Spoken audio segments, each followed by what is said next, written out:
너는 장수하다가 평안히 조상에게로 돌아가 장사될 것이요 내 자손은 4대 만에 이 땅으로 돌아오리니 이는 아모리 족속의 죄악이 아직 가득 차지 아니함이니라 하시더니 해가 져서 어두울 때 연기나는 화로가 보이며 타는 횃불이 쪼갠 고기 사이로 지나더라.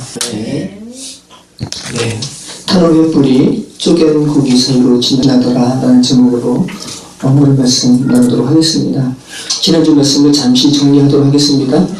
여러분, 전쟁은 누구에게 속한 것입니까? 하나님께, 여호와께. 근데 전쟁이 여호와께 속한 것이라고 말할 수 있는 사람은 한정되어 있어요. 누구나 다가 아니라. 여러분, 믿지 않는 사람들한테 전쟁이 누구한테 속해 있어요? 라고 물으시면 그분들이 뭐라고 하겠습니까? 여호와라는 말을 안 하겠죠. 각자에게. 그죠? 자신의 인생 앞에 닥친 전쟁과 같은 상황이 하나님께 속한 전쟁이 될 수 있는 사람은 누구나가 아니라, 그죠? 네. 모든 사람이 아니라 예수 그리스도와 함께 죽음의 강을 건넌 자, 히브리 사람만 자기 앞에 닥친 전쟁과 같은 상황을 이 전쟁은 내 전쟁이 아니라 여호와께 속한 전쟁입니다 라고 고백할 수 있는 것이죠. 세상 사람들은 다 자기 전쟁 치르다 죽는 거예요. 비참하게. 그리고 안타깝게. 히브리인들은 이미 죽었기 때문에 예수 그리스도와 함께. 그래서 자기 전쟁이라고 말할 수 있는 전쟁이 없어요. 이미 죽어서. 그래서 자기 안에 예수 그리스도의 생명으로 살아가는 사람들이기 때문에 그런 그에게 닥친 전쟁은 자기의 전쟁이 아니라 하나님의 전쟁이라고 고백할 수 있는 겁니다. 그리고 그것이 실제고 아브라함이 수만 명 내지 수십만 명이었을 동방연합군을 318명의 군사들을 이끌고 너무 간단하게 무찌고 돌아오는 거 아닙니까? 그런데 2명의 왕이 그 아브라함을 맞이해요. 어디서요?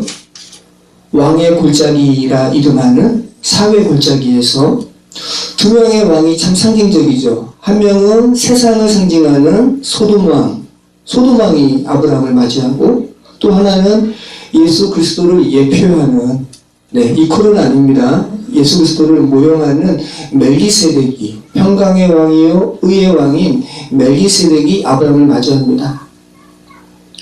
그리고 서로가 다 제안을 하죠. 차이가 있죠.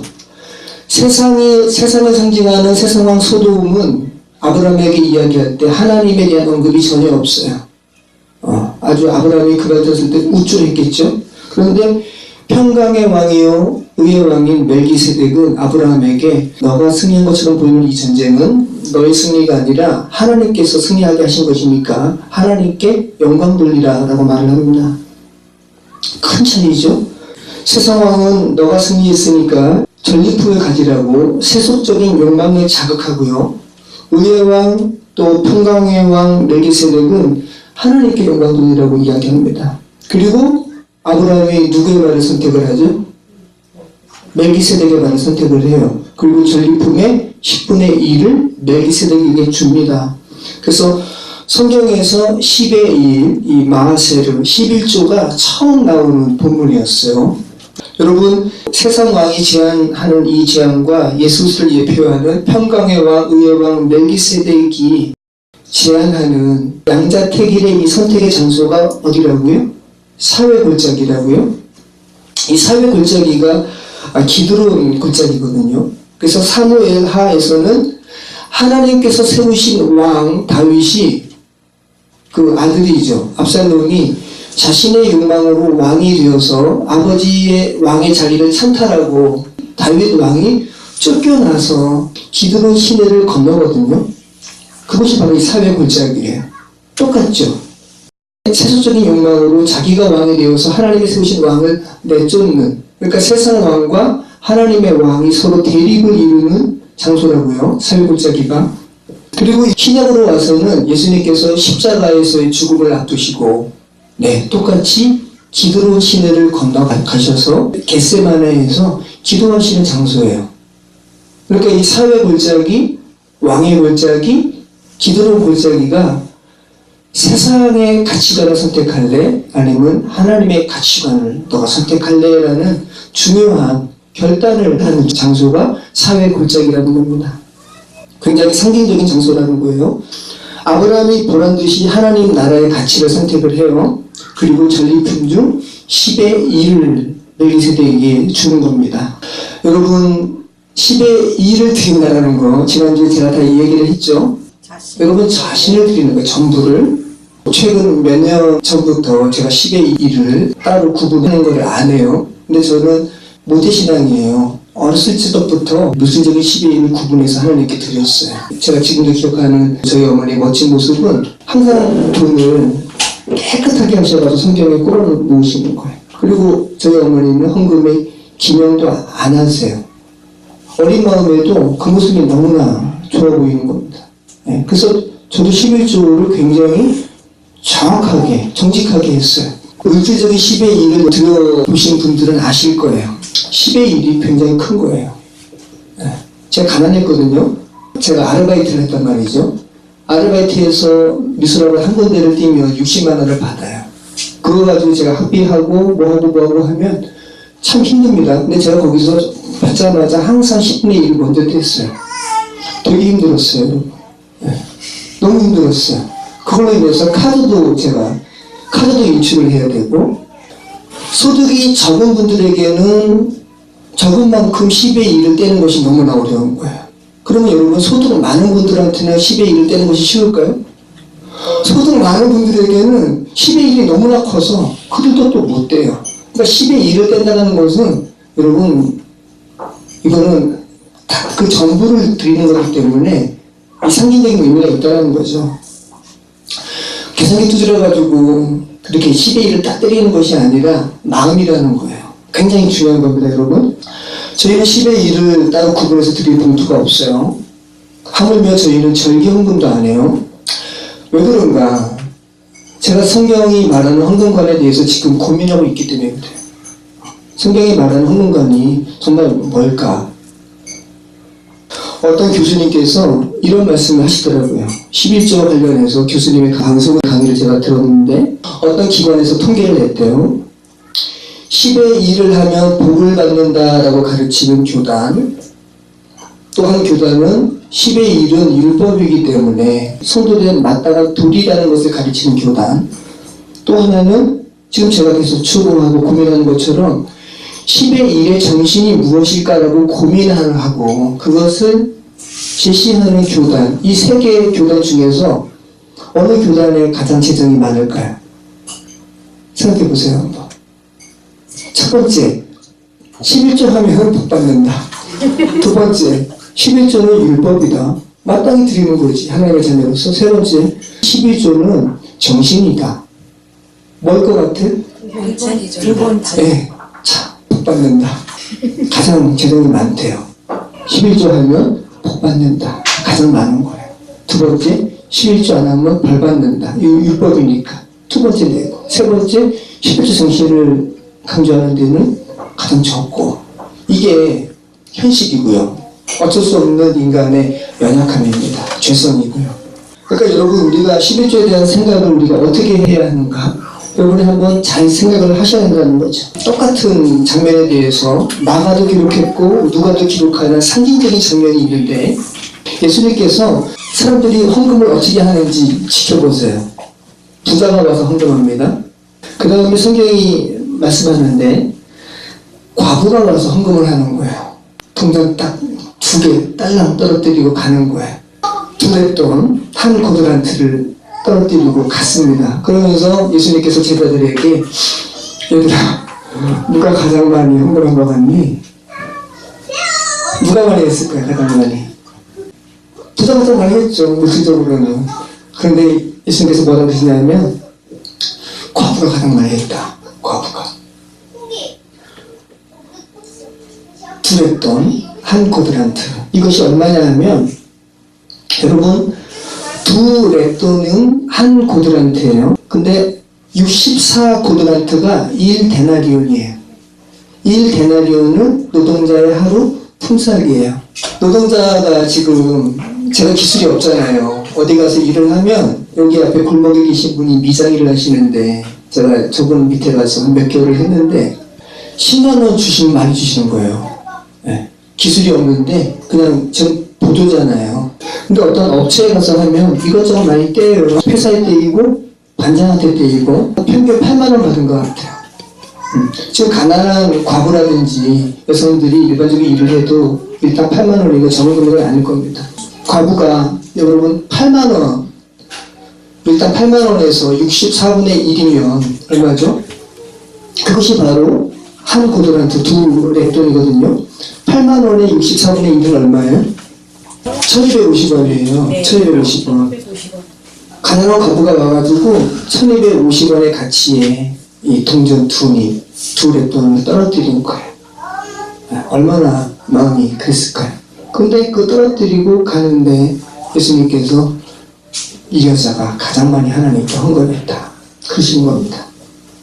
뭐라고 그러시냐면 부자는 풍족한 데서 풍족한 만큼 적당히 드렸어. 그런데 이 여인 자기가 있는 전 생활비 전체를 드렸어. 여러분 과부가 아무리 돈이 없다고 하더라도 그 과부의 재산이 1250원은 아닐 거 아니에요. 11조 정신을 얘기한 거죠. 과부의 마음을 이야기한 거예요. 하나님께 과부가 하나님께 완전히 하나된 마음으로 그거 바쳤어. 과부가 가장 많이 했어. 이렇게 말씀을 하시는 겁니다.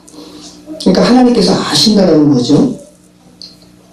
여러분 저는 이 예수님께서 과부가 드린 1250원 이 두 랩돈이 다른 어떤 사람보다도 가장 많이 드린 것이라는 이 예수님의 이 헌금관, 예수님의 말씀이 성경에 나오는 모든 헌금관을 정리하는 것이라고 저는 생각을 해요. 제가 여러분이 아시기를 바라는 부분도 이 부분이에요. 마음, 11조의 정신. 그래서 이 11조라는 것은 결국은 하나님과 여러분 사이의 일대일적인 개인적인 분량이에요. 다른 사람들이 뭐라고 할 게 아니라 네, 여러분과 하나님과 일대일적인 것이라고요. 일대일적인 관계성에 관한 문제라는 겁니다. 아까 드린 말씀처럼 저희는 절기헌금도 안 하죠. 부활절부터 맥추절, 추수감사절, 성탄절 어떤 절기에도 저희는 헌금을 따로 하는 봉투가 없어요. 그런데 이런 말을 들을 수가 있습니다. 너가 전통보다 앞서냐? 네, 전통보다 앞서지 않아요. 저는 그냥 고민할 뿐이고요. 근데 이제는 내년부터는 제가 하려고 해요. 절기에. 근데 절기 헌금으로 하는 것이 아니라 특별 헌금으로 하려고 합니다. 여러분이 과부의 두 랩돈을 드리는 심정으로 뭐 1,000원도 좋고 2,000원도 좋고 관계없어요. 네. 저희 그거 해서 저희도 하고 해서 다 내번에 절기헌금, 내번에 특별헌금은 다 해외 선교사님들한테 보낼 거예요. 네. 우리 한국에 있는 어려운분들도 있으면 그걸로 돕고 교회는 생명을 전하는 곳인데 생명을 전하는 선교사님들한테 후원하는 거 당연한 거고요. 그게 교회입니다. 선교하지 않는 교회는 생명력이 없는 교회이기 때문에 그래요. 두 랩돈 넣은 과부의 심정으로 네, 우리의 마음을 하나님께 드리는 것이죠. 말 나온 김에 제가 좀 말씀하려고 해요. 저는 자비량으로 목회합니다. 그리고 저 너무 좋아요. 이 자비량적인 사역이. 제 성향이 누구한테 뭘 그냥 받는 것을 너무 어려워해요. 그래서 저는 하나님께서 제 성향을 아시고 도자기 빚는 기술 허락하시고 그리고 하나님의 뜻 가운데 이 특기장의 집 사역을 허락하신 것이 너무 감사해요. 저의 이 목회는 하나님께서 제게 자비량적인 사역을 할 수 있는 기술과 그런 환경을 허락하시기 때문에 가능한 것이죠. 그런데 어떤 목회자에게는 말씀만 전하는 어떤 기술도 없어요. 그분은 말씀만 전할 수밖에 없어요. 그러면 그분은 말씀만 전하는 사역으로 주께서 이끄신 것이죠. 네. 거기에 대해서 어떤 사람은 자비량적으로 사역하는데 저 사람은 왜 저래라고 폄하할 것이 못된다는 거예요. 그게 당연한 거예요. 하나님께서 제게 너 이제 투비장의 집 사역 멈추고 다른 교회 가서 일반적인 말씀 사역하라 그러면 저는 가는 것이고 어떤 분이 이곳에 오셨는데 그분에게 있어서 도자기 빚는 기술이 없다? 그러면 성도님들이 그분의 삶을 지탱케 하시는 것은 당연한 거예요. 이게 성경이 말하는 겁니다, 여러분. 제가 이 말씀을 굳이 하는 이유가 여러분의 이 사고가 왜못될까봐 그래요.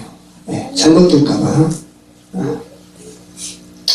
바울도 그 사실을 잘 알고 있었어요, 여러분. 자비랑적 사역을 영어로 텐트메이커라고 하는데 바울에게서 나온 거예요. 여러분, 바울은 당시에 아주 고급 기술의 하나인 장막 깃는, 이 텐트 깃는 기술자였어요. 그래서 바울은 자기의 사역을 자비라고 했습니다. 텐트 깃는 일로. 그러면서 여러 사람들 만나서 복음도 전하는 거 아니에요? 그런데 바울은 자신이 텐트 깃는 일을 하면서 이 자비람적인 사역을 하고 있음에도 불구하고 복음을 전하는 자들이 복음을 전하는 것으로 말미암아 사는 것은 너무나 당연한 거야. 이건 하나님의 법칙이야 라는 것을 고린도전서 말씀에 쓰고 있어요. 고린도전서 9장 9절. 모세의 율법에 곡식을 밟아 떠는 소에게 망을 심지 말라 기록하였으니 하나님께서 어찌 소들을 위하여 염려하심이냐. 이게 이제 신명기 말씀이거든요. 신명기 말씀을 바울이 인용을 한 건데, 곡식을 밟아 떠는 소들, 이 타작하는 소들이죠. 소들은 먹어야 일을 하죠. 근데 그 일을 시키면서 소에게 먹지 못하게 입에 망을 씌우는 거, 이거 폭력이지. 노예들을 부렸으면 노예들에게 마땅한 임금을 지불을 해야지. 그거 착취 말이 안 된다라는 것을 말씀하고 있는데, 바울도 그 얘기 하는 거예요. 곡식을 밟아 떠는 소가 그 먹을 것을 취하는 거 당연한 거야. 그 이후에 망이 씌우면 안 되거든. 하나님께서 그 소들을 걱정하게 하는 너희가 안 되지 라고 말씀하는 거죠. 복음을 전하는 이들은 복음으로 말미암아 사는 거 당연한 거야. 나는 텐트 빚는 기술이 있으니까 텐트 빚는 기술로 나는 사역하는 거고, 다른 사람들이 말씀에 전무하는 상황이면 그들이 말씀 증거할 수 있게끔 성도들은, 교회들은 그 삶을 너희가 보장해 줘야 된다고 말씀하시는 거죠. 중요한 부분이기 때문에 제가 한번 짚어봤습니다. 오늘 말씀 살펴보도록 하겠습니다. 여러분, 1절 말씀에 하나님께서 환상 중에 아브라함에게 나타나셔요. 단순히 꿈에도 아니고 환상 중에라는 특별한 표현을 하고 있습니다. 구약에는 하나님께서 현현하시는 다양한 표현들이 있거든요. 현몽하시는 것도 있고요. 그죠? 주의 천사로 또 사람으로 나타나시는 부분들도 있고, 그런데 이 환상 중이라는 표현은 구약에서 4번밖에 나오지 않아요. 마제라는 단어거든요. 무아지경의 상태, 환상. 그래서 환상으로 표현하는 겁니다. 그러니까 특별한 거죠. 어떤 때, 오늘 지금 말씀 보면 어떤 때 환상 중에 아브라함에게 나타나십니까? 그 이후는 어떤 때죠? 아브라함이 동방연합군을 무찌르고 멜기세덱을 만나고 소돔왕을 만나서 전리품을 다 소돔왕에게 다 주고 난 이후입니다. 영적으로는 굉장히 고양된 경험을 했죠. 그죠? 318명으로 그돌라멜에 이 동방연합군을 무찔렀으니까 와, 하나님께서 놀라운 승리를 경험케 하셨구나. 영적으로는 엄청난 고양된 경험을 했는데 현실적으로는 전리품을 다 소돔왕에게 줘버린 거잖아요. 네.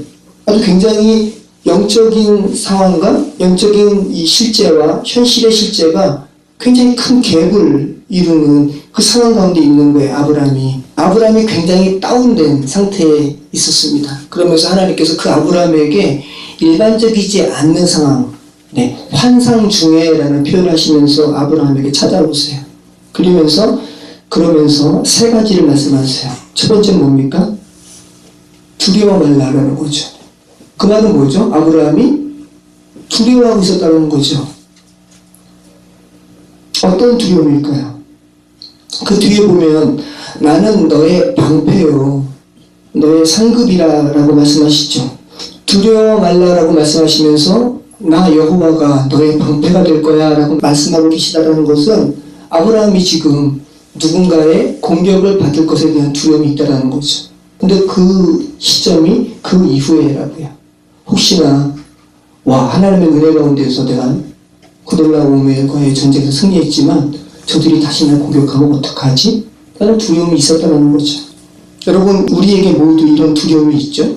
영적으로 고양된 이후에 현실로 돌아가면 전혀 변하지 않는 현실을 보면서 현실과 영적인 상황의 이 실제의 깊은 갭으로 인해서 우리가 두려움에 빠진 경우가 많습니다.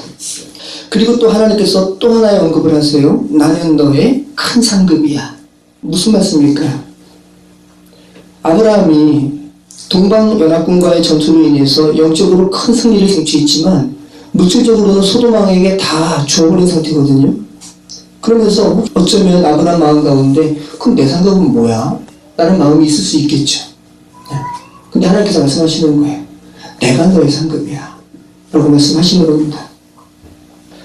아무튼 하나님께서 환상이라는 특별한 상황 속에서 아브라함에게 임하셔서 두려워 말 것과 내가 너의 방패가 되어주고 내가 너의 상급이 되어줄게 라고 말씀하신다는 것은 아브라함이 바로 그 부분에서 흔들리고 있었음을 성경이 말씀하고 있는 거죠. 아브라함이 환상 중에 하나님의 이 말씀을 듣고 어떤 마음이 들었을까요? 얼마나 힘이 났을까요? 하나님께서 여러분에게 나타나셔서 힘을 주신 때를 기억하세요? 그때 내게 나타나시고 그때 내게 말씀하신 분이 하나님의 음성이었어요 라고 말씀하실 수 있는 때가 언제였습니까? 여러분의 삶에 안정감이 있었을 때예요? 아니면 가장 절망적일 때예요? 저는 삶 가운데 저는 제가 그냥 고백하는 거죠. 하나님의 음성이라고 말할 수 있는 그런 순간들이 몇 번 있었어요. 제가 가장 절망적일 때가 저희 어머니 돌아가시고 어머니 돌아가시면 한 3년 슬프다 그러죠. 너무 힘들어서 비몽사몽간에 제가 자는데 그때 삐삐가 있었잖아요.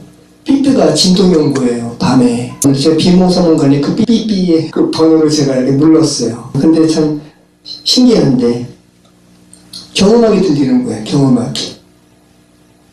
경음악이 들리는데 저희 어머니, 그러니까 제 느낌이에요. 저희 어머니가 천국에 이렇게 가는데 천국에서 이렇게 어머니를 환영하는 듯한, 참 신기하죠? 오, 이게 뭐야 하면서 비몽사몽간에, 그리고 제가 전화기 끊고 다시 잤어요. 위로가 많이 됐죠. 여러분, 성경에서 오늘 말씀 보면 아브라함의 기사에서 언제 아브라함에게 하나님의 말씀이 임했습니까? 우리가 지금까지 말씀을 보면 아브라함이 갈대아 우르에서 우상을 섬기고 자녀가 없을 때 하나님께서 갈대아 우르에서 하나님께 나타나셔서 콜림하시죠. 두 번째, 하란에서 아버지 데라가 죽었을 때 하나님께서 다시 나타나셔서 또 콜림하세요. 그리고 지금 그돌라 오멜과의 전투에서 승리했지만 여러 가지 상황 가운데 낭망돼 있을 때 하나님께서 또 나타나셔가지고 전쟁은 승리했지만 현실적인 변화는 어떤 변화도 없는 상황 가운데서 아브라함이 누가 나의 방패가 되어줬으면 좋겠다. 그럼 도대체 나의 상급은 뭐야? 라고 내 갈대아 우르에서 내가 잘 살았는데 그럴 때 하나님께서 나타나셨다는 거죠. 어떤 변화도 없는 그때 바닥에 주저앉아 버릴 수밖에 없을 때 하나님께서 아브라함에게 나타나셔서 말씀하시는 것을 우리가 봐요. 그리고 계속 그렇게 나타나세요. 하나님께서는 어떤 영혼에게도, 성경의 어떤 인물에게도 그렇게 나타나시는 거예요. 성경의 인물은 결국은 그 안에서 우리의 모습을 살펴야 되는 것인데 하나님께서 뭇 영혼에게 찾아오셔서 말씀하시는 그 상황과 그 타이밍, 그때는 그 자신에게 있어서는 가장 정확한 때라는 거죠. 가장 적합한 때고, 아브라함이 이르되 주 여호와여 무엇을 내게 주시려 하나이까? 나는 자식이 없사오니 나의 상속자는 이 다메섹 사람 엘리에셀이니이다. 아브라함이 또 이르되 주께서 내게 씨를 주지 아니하셨으니 내 집에서 길린 자가 내 상속자가 될 것이니이다. 창세기 기자가 굉장히 빠른 속도로 예수 그리스도에 관한 내용으로 이끌어가고 있어요. 여러분이 이 기사에서 예수 그리스도를 발견하셔야 돼요. 아브라함이 대답해요. 제게 무엇을 주실 겁니까? 내가 너의 방패가 되어줄게, 내가 너의 상급이 되어줄게 하니까 아브라함이 제게 무엇을 주실 겁니까? 저는 자식이 없습니다. 저는 벌써 정했어요. 저의 상속자는 나의 충실한 종 엘리에셀이 저의 상속자로 제가 삼기로 제가 벌써 정했습니다. 라고 말을 하는 겁니다. 그 이유는 하나님께서 제게 그죠? 제라, 생명을 안 주셨기 때문이에요. 라고 말을 하고 있죠. 지난번에 코리도라서 제가 이야기한 것처럼, 여호와의 말씀이 그에게 임하여 이르시되 그 사람이 내 상속자가 아니라 내 몸에서 날 자가 내 상속자가 되리라 하시고 그를 이끌고 밖으로 나가 이르시되 하늘을 우러러 무뼈를 셀 수 있나 보라. 또 그에게 이르시되 내 자손이 이와 같으리라. 아브라함이 여호와를 믿으니 여호와께서 이를 그의 의로 여기시고. 네. 하나님께서 아브라함의 대답에 다메섹 사람 엘리에셀이 내 상속자가 아니라 내 몸에서 날 자가 내 상속자가 될 거야 라고 말씀하시는 거예요. 이삭을 말씀하시는 거죠. 그리고 궁극적으로는 예수 그리스도를 말씀하시는 거고요. 그러면서 하늘의 별들을 보게 하시고 그 자손이 그처럼 될 것을 말씀하세요. 우리는 이미 살펴봤습니다. 이 무뼈처럼 많음은 육신적인 자손의 많음이 아니라 한 자손 예수 그리스도 안에 들어가서 예수 그리스도를 머리로 한 교회의 많아짐에 대한 말씀이라는 걸 우리가 익히 우리가 살펴봤고요. 그리고는 바로 칭의가 나와요. 하나님께서 이렇게 말씀하시는 것을 아브라함이 믿어요. 아주 굉장히 빠르게 나오죠. 그랬더니 그 믿음을 하나님께서 의로 여기셨다 말씀을 하시죠. 1절부터 6절은 결국 방패막이 없이 죄로 노출된 인간을 덮으시는 그리스도를 하나님께서 언급하시고, 그리고 그 그리스도의 덮으심의 은혜를 사람들이 아브라함이 믿을 때 하나님께서 그 믿음을 의로 여기셨다라고 말씀을 하시는 겁니다. 굉장히 빠른 속도로 이 영적인 진리가 전개되고 있어요.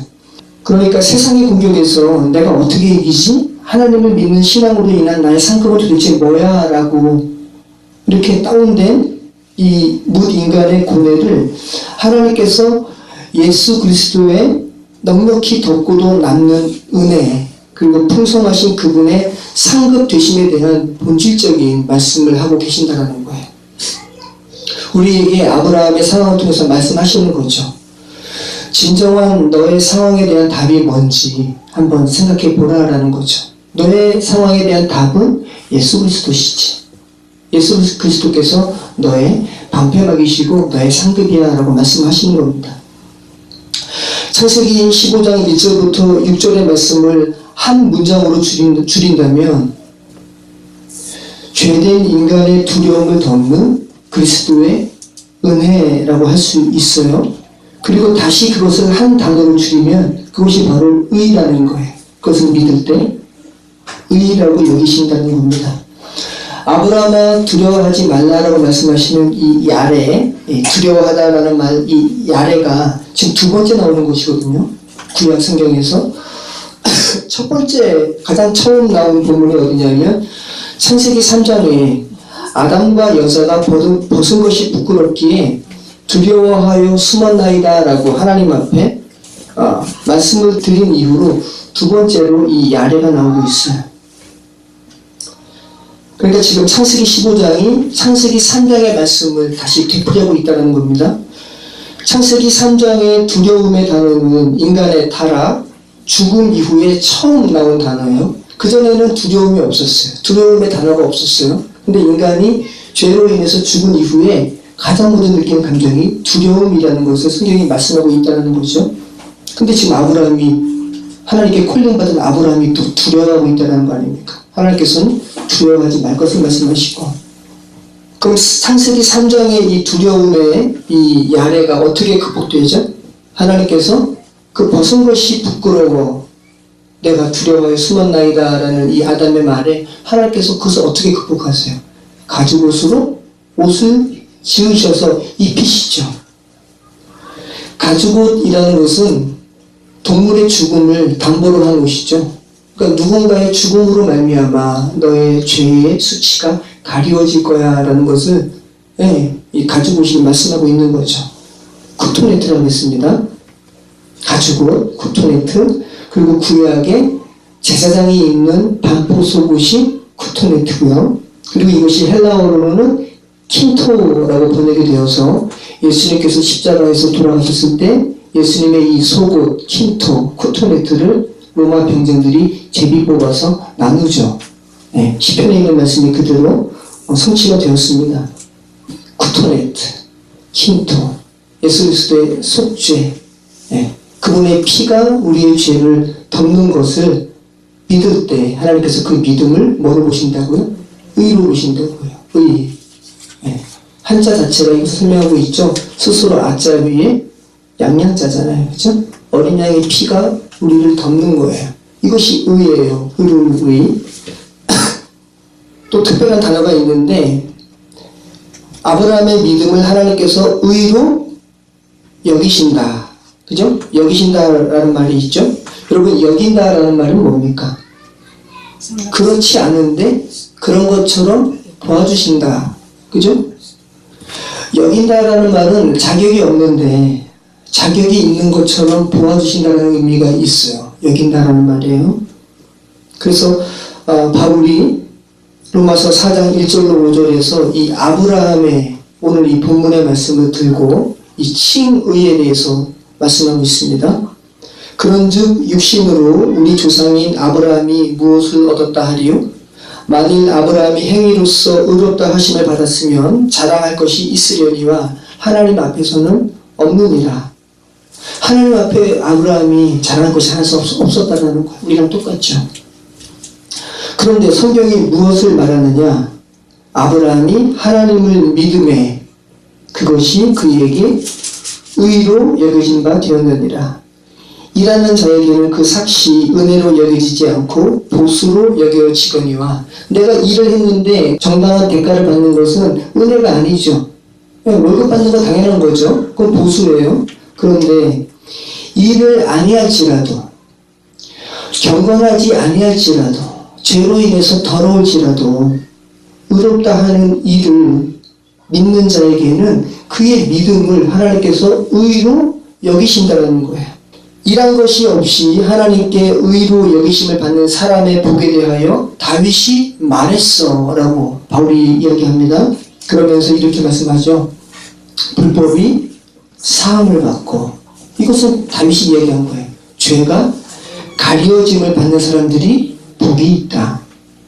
주께서 그 죄를 인정하지 아니하실 사람은 복이 있도다 함과 같으니라. 그러니까 지금 바울이 아브라함의 기사, 그 다윗의 이 시편을 인용해가지고 그 의에 대해서 말씀하고 있는 거죠.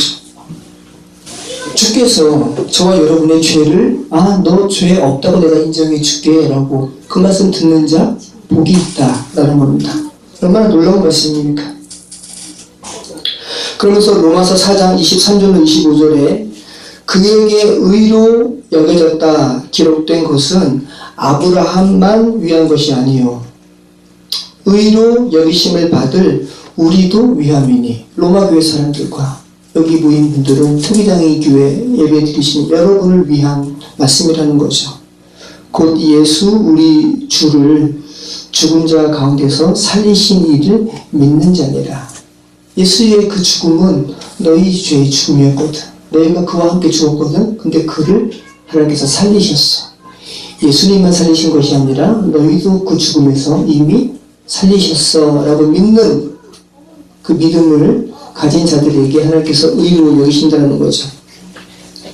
예수는 우리가 범죄한 것 때문에 내어줌이 되고 또한 우리를 의롭다 하시기 위하여 살아나셨느니라. 복음의 핵심이죠. 명확하죠. 바울이 말하는 겁니다. 창세기 기자가 아브라함이 하나님께 의로 여겨졌다고 창세기 15장에 기록한 이유는 아브라함과 역시나 똑같이 하나님 앞에 의로 여겨진 우리를 위해서 그렇게 기록했다라고 말하고 있는 거죠.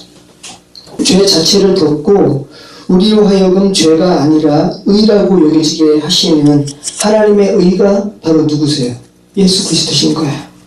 그래서 예수 그리스도로 옷 입고라는 표현이 있는 겁니다. 예수 그리스도로 옷을 입으면 우리를 덮게 되는 거죠. 그래서 옷을 입는 것은 우리를 덮는 거예요. 부끄러워서 제가 주를 두려워하여 숨었나이다. 다 같은 맥락이죠. 그래서 노아의 방주 사건이 기록된 창세기 6장 이후에 덮는 기사가 나오죠. 너는 고페르나무로, 그죠? 방주를 만들고 역청은 또 뭐예요? 고페르죠. 치라라는 뭐예요? 가파르예요. 그러니까 고페르, 원어가 고페르나무라고요. 무슨 뜻인지 몰라요.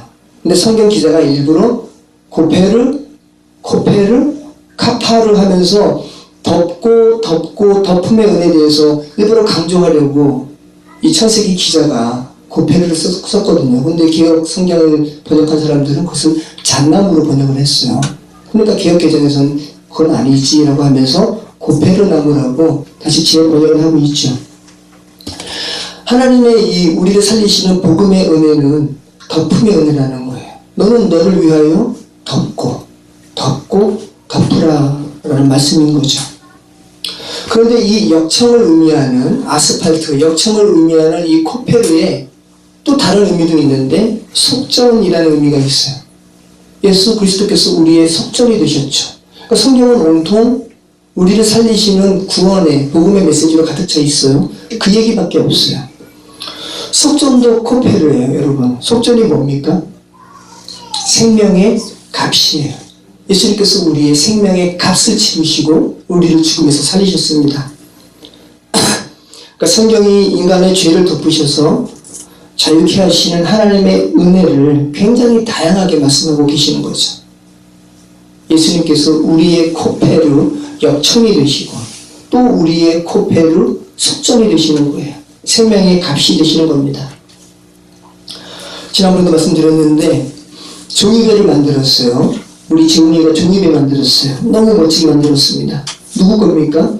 재훈이 거죠. 네. 근데 재훈이가 놀다가 그 종이배를 잊어버렸어요. 울면서 집에 왔습니다. 근데 이미 없어요. 떠내려가서. 근데 재훈이가 인수초등학교를 가는데 인수초등학교 문방구 앞에 재훈이가 만든 종이배가 있는 거예요.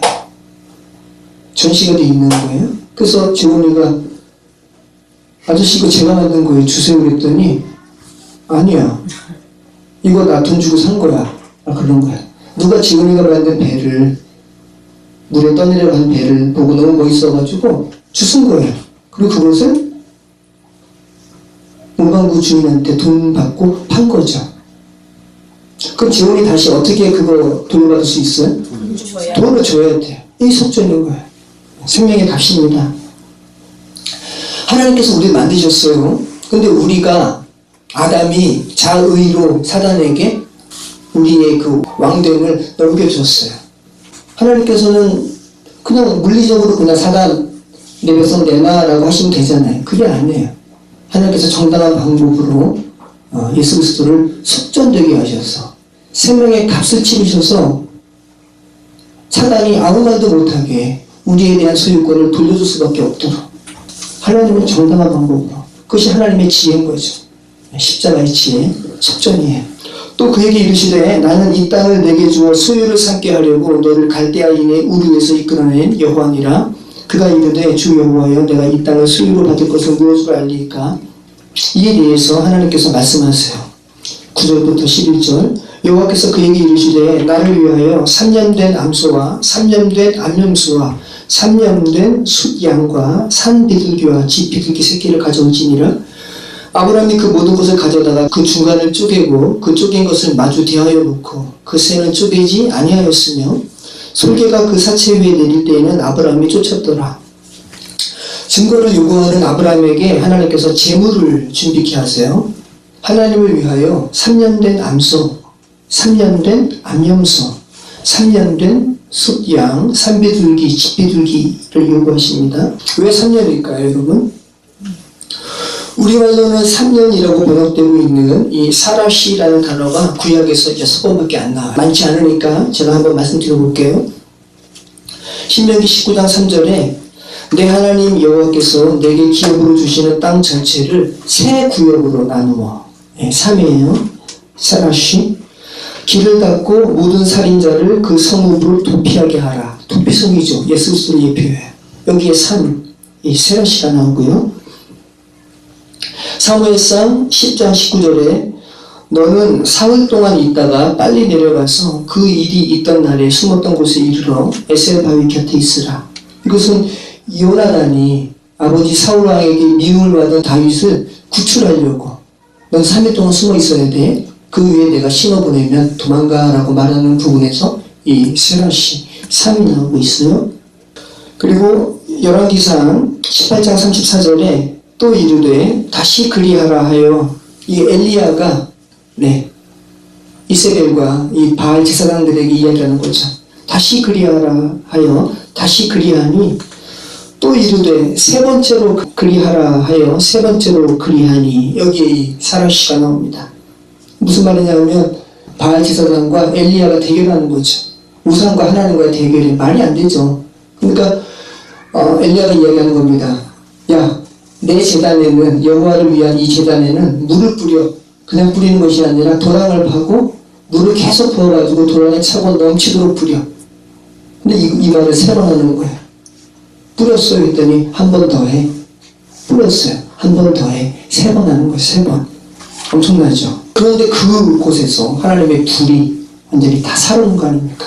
전도서 4장 12절 한 사람이면 패하겠거니와 두 사람이면 맞설 수 있나니 한 사람은 패해 두 사람은 그래도 맞설 수 있어. 세 겹줄은 쉽게 끊어지지 아니하리라. 여기서 이 세라시가 나오고 있습니다. 에스겔 42장 6절 그 방은 3층인데도 뜰에 기둥 같은 기둥이 없으므로 그 위층이 아래층과 가운데층보다 더욱 좁아진 이더라. 에스겔의 성전의 환상 중에서 우리가 이미 살펴봤죠. 3층천 거기에서 또 이 3이 나오고 있습니다.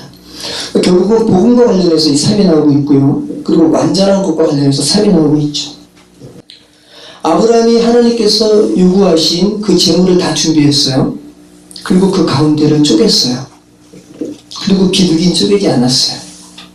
비둘기는 너무 작아서 쪼개지 않고 제사를 드린다는 말씀을 하기도 합니다. 여러분, 아브라함이 이렇게 하나님께서 요구하신 재물을 준비했을 때 어떤 것을 기대했을까요? 아까 제가 읽어드린 말씀처럼 엘리야가 바알 선지자와 대결할 때 물을 3번이나 뿌리게 하고 그랬을 때 어떤 역사가 일어났죠? 그냥 완전히 다 타버리거든요. 그죠?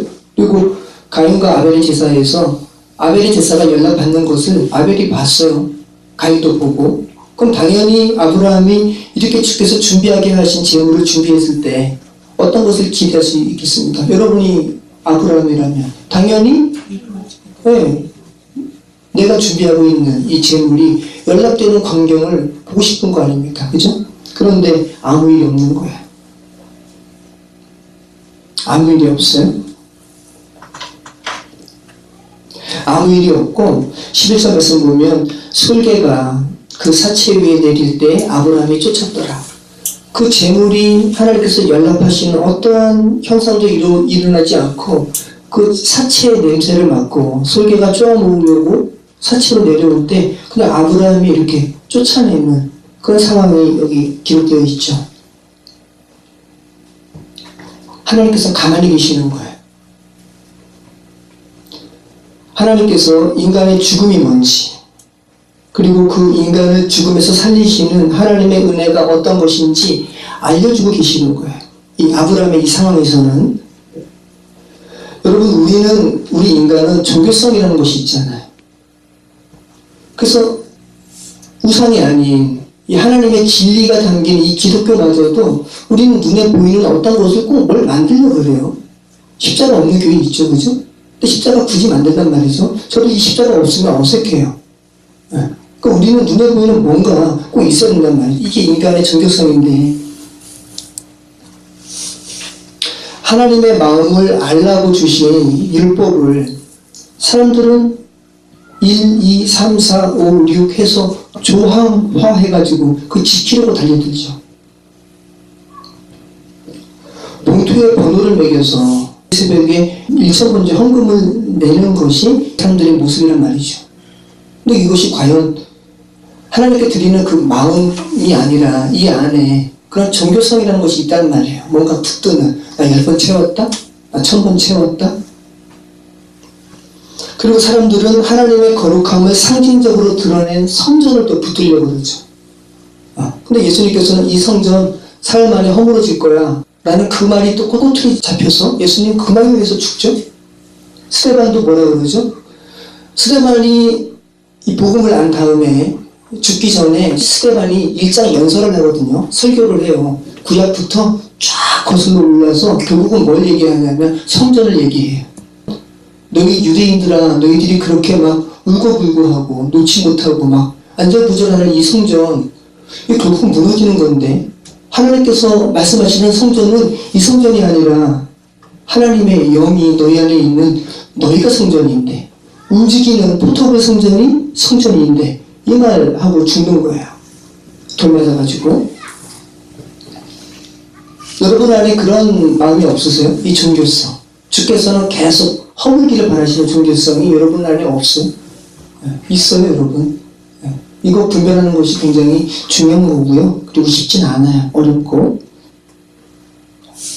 하나님의 아들이 어떤 자인지 알려주신, 그죠? 예수 그리스도의 그 마음을 가지면 되는데, 저희는 이 십자가에다가 예수 그리스도 굳이 형상화해서 못 박혀 죽은 모습을 목에 달고 다니잖아요. 이게 우리의 인간의 종교성이라는 거죠. 그거 넘어서야 되는데. 선교여행 때 스리랑카에 간 적이 있어요. 홍차밭에 노동자들이, 거기는 불교가 대세이기 때문에 불교는 좀 이렇게 지레겠죠. 근데 가난한 사람들이 힌두교인들인데, 힌두교인들이 홍차밭을 읽어요. 닭장 같은 집에 사는데, 저희가 거기 갔는데 어떤 힌두교인의 집에 갔어요. 거기 힌두교인이니까 팔이 막 몇 개씩 있는 그 신들이 있잖아요. 그것도 있고, 불교도 있고, 불상도 있고, 그리고 예수님의 초상화도 있어요. 이 인간의 종교성인 거죠. 근데 우리가 그런 마음으로 십자가를 형상화하면 그들과 하던 차이가 없다는 거예요. 무슨 차이가 있습니까? 하나님께서는 여러분이 어떤 형상을 극복하기를 원하세요. 눈에 보이는 어떤 거. 야, 나는 그거 넘어서는 건데 그 형상 내가 지은 거 아니야. 세상의 불치. 왜 나를 왜 그 형상에 가두려고 그러니? 그죠? 예전에 자보면 글씨체 배우기 위해서 기영인 디블리우스를 홈파가지고 플라스틱에다 해놨잖아요. 그거 계속 연습해가지고 익숙해지면 그거 틀 필요 없죠. 그냥 쓰는 거야. 저 글씨 못 써가지고 많이 혼났는데 지금은 도자기에 제 쓴 글씨 사람들이 다 멋있어요. 그냥 쓰잖아요. 네. 제 글씨 진짜 못 썼어요. 중학교 사회선생님이신가? 제 글씨 노트 필기 보더니 한 번도 지나가시다가 다시 오셔가지고 화가 나신 거예요. 글씨 너무 못 쓰니까. 저한테 읽어보라고. 못 읽었어요. 그래서 혼났어요. 제 글씨. 네, 형상을 넘어서야 되는 것이죠.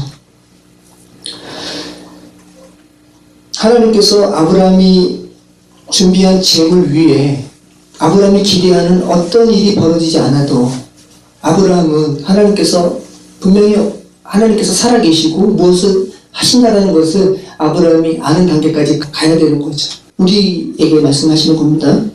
그러면서 아브라함이 완전히 이렇게 죽음 가운데 있는 것을 상징하는데, 우리 12절 말씀 한번 볼까요? 해질 때 아브라함에게 깊은 잠이 임하고 큰 흑암과 두려움이 그에게 임하였다니. 여기 보세요 한번.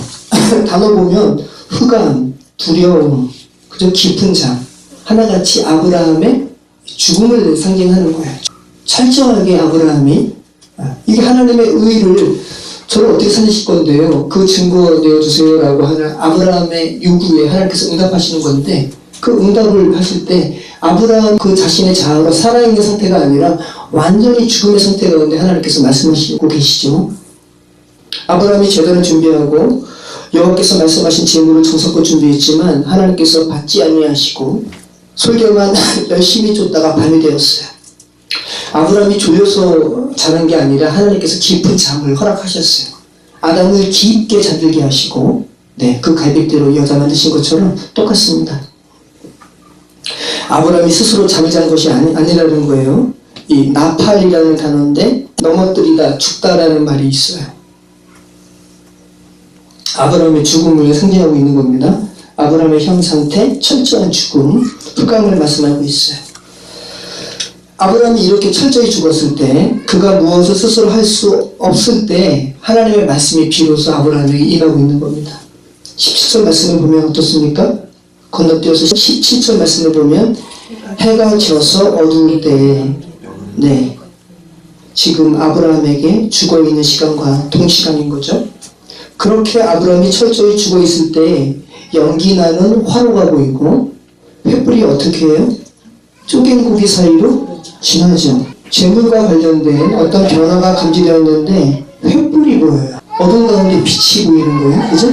근데 그 빛이 움직여서 자기가 쪼갠 고기 사이로 지나가는 거예요. 여러분, 불과 연기하며 생각나는 것이 무엇이 있습니까? 이스라엘 백성이 광야에서 어떻게 하나님의 인도하심과 보호하심을 받았어요? 불기둥과 구름기둥으로. 지금 동일한 맥락으로 말씀하시는 거죠.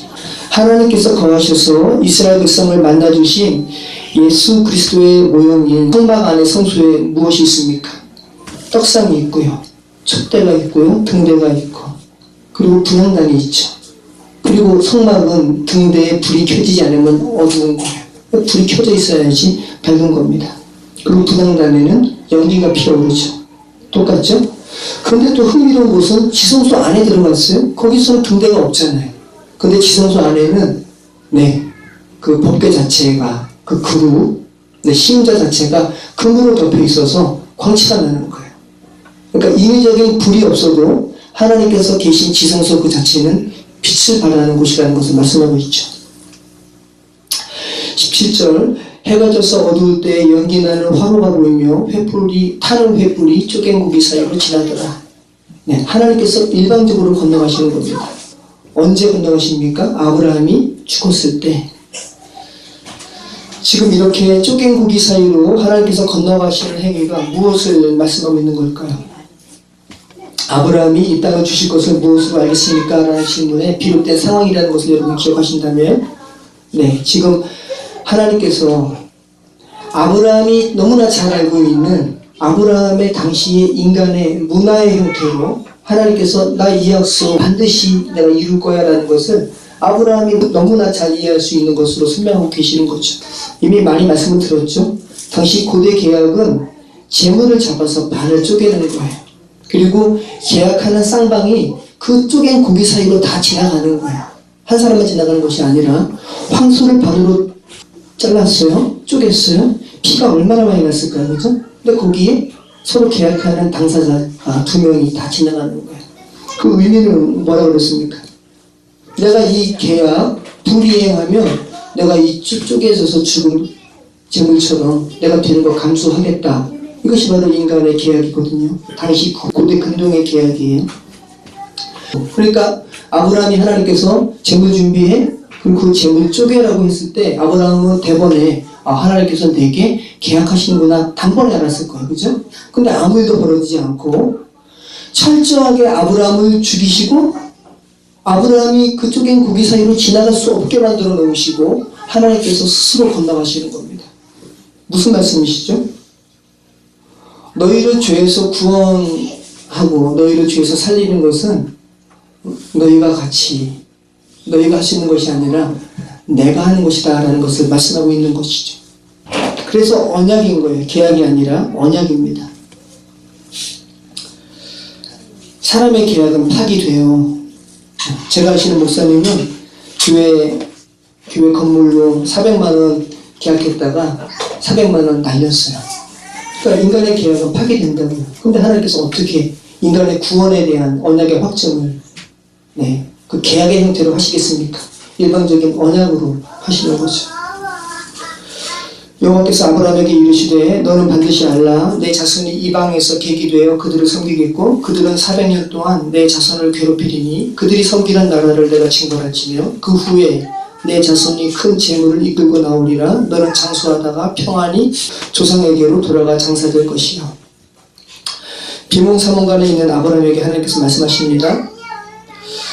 지금까지 계속 다루었던 말씀이죠. 예수님 믿으면 복받게 될 거야 라는 말씀이 아니라 죄된 세상에 수치와 모욕 가운데 있을 수밖에 없는 성도를 넉넉하게 덮으시는 하나님의 은혜에 대한 말씀이시죠.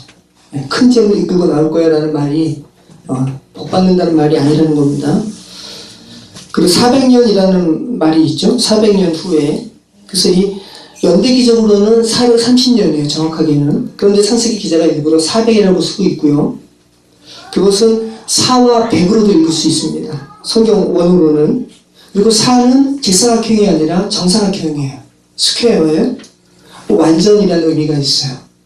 성막은 죄를 처리하는 공간이 덧붙여 있기 때문에 직사각형이지만 죄가 모두 처리가 되고 휘장 안으로 들어가 버리면 지성소는 스퀘어예요.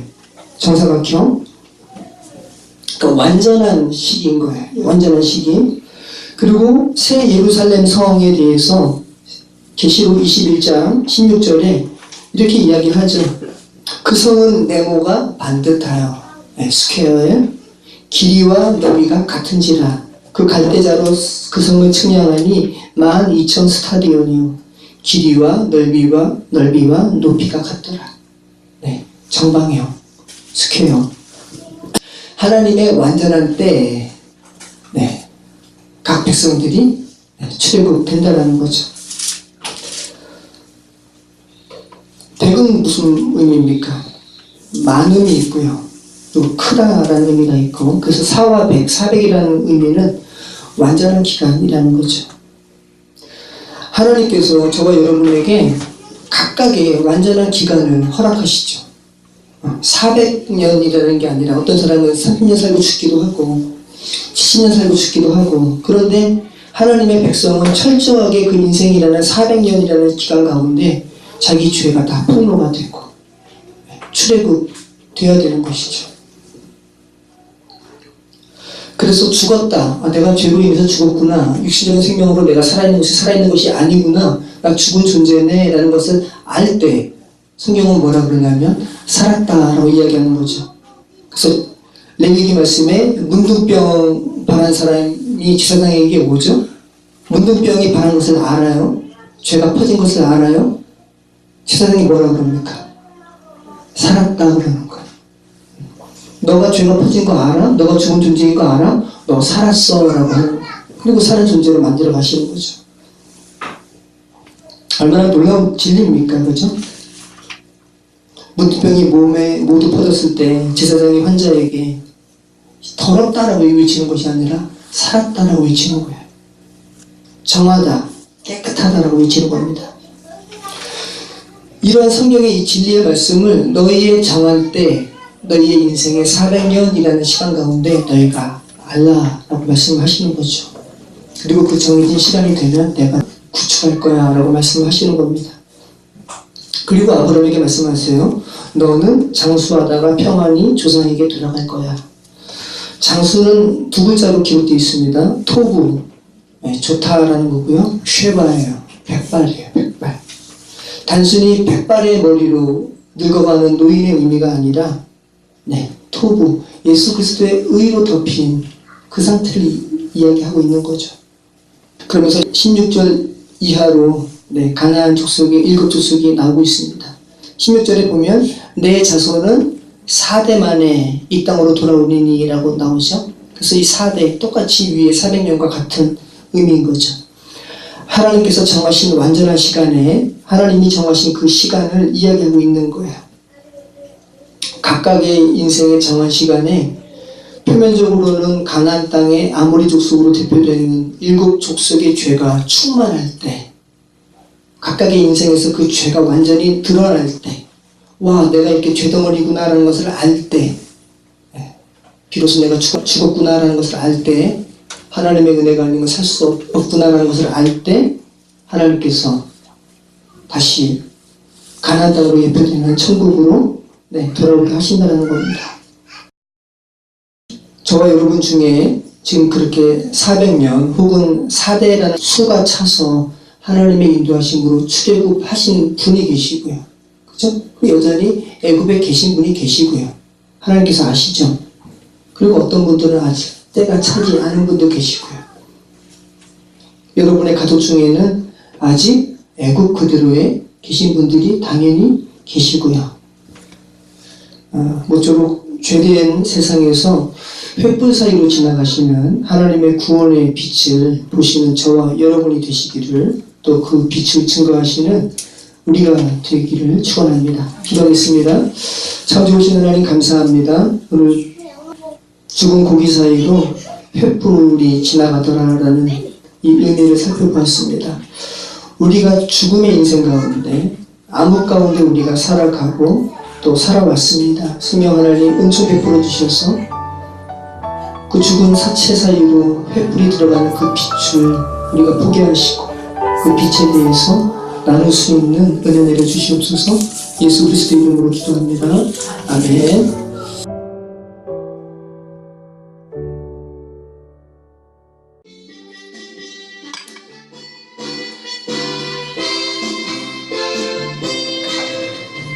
어두운 세상의 빛으로 오신 예수여,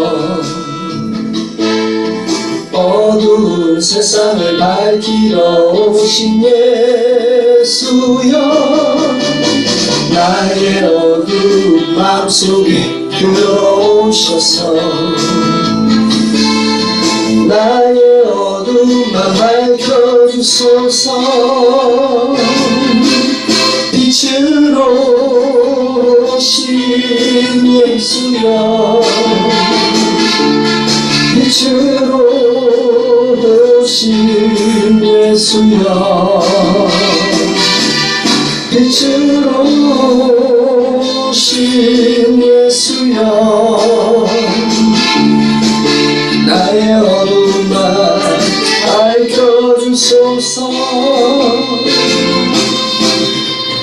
죄악된 세상의 빛으로 오신 예수여,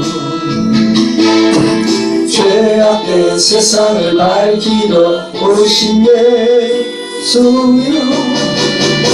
나의 더러운 맘속에 들어오셔서 나의 더러운 맘 씻어주소서. 빛으로 오신 예수여, 빛으로 오신 예수여, 빛으로 오신 예수여, 나의 어두운 맘 밝혀주소서. 우리 같이 빛으로 오신 예수여, 우리 어두운 맘 밝혀주시옵소서. 우리 같이 기도하겠습니다. 그렇습니다 하나님, 우리가 어두운 존재입니다. 죽음의 존재입니다. 우리가 주께서 빛을 비춰주지 아니하시면 우리는 캄캄한 인생길을 살아갈 수밖에 없는 존재입니다. 우리가 그렇게 어두운 밤을 살아가면서 우리는 빛을 본다고 자랑하고 내가 잘 볼 수 있지라고 또 교만하게 행했습니다. 우리가 본 빛은 참 빛이 아니었는데 우리는 그 빛이 참 빛인 줄 알았습니다. 우리가 살아가는 사람들도 그 빛이 참 빛인 줄 압니다. 그렇게 살아가다가 죽습니다. 성령 하나님, 우리의 암흑 가운데 놓인 인생길에 참 빛, 우리를 살리시는 예수 그리스도의 그 빛을 정말 비춰 주시옵소서. 그 빛 알게 하시고 인격적으로 알게 하시고 인격적으로 누리게 하시고 그 빛을 사랑하는 이들에게도 전할 수 있는 인생 되게 하여 주시옵소서. 성령 하나님 함께 하여 주시옵소서. 암흑 가운데 살아갑니다. 한치 앞을 내다볼 수가 없습니다. 여러 가지 계획이 있고 여러 가지 준비할 것들이 있습니다. 어찌할 바를 모르겠습니다. 성령 하나님 빛을 비춰주시옵소서. 이제는 우리를 사랑하시고 어두운 가운데 빛으로 인도하시는 예수 그리스도의 은혜와 또 하나님 아버지의 그 크신 사랑하심과 주의 말씀을 깨닫게 하시는 성령의 강화 감동 역사하심이 이 자리에 모인 성도들 머리 위에 지금부터 영원까지 함께 계시기를 간절히 축원하옵나이다.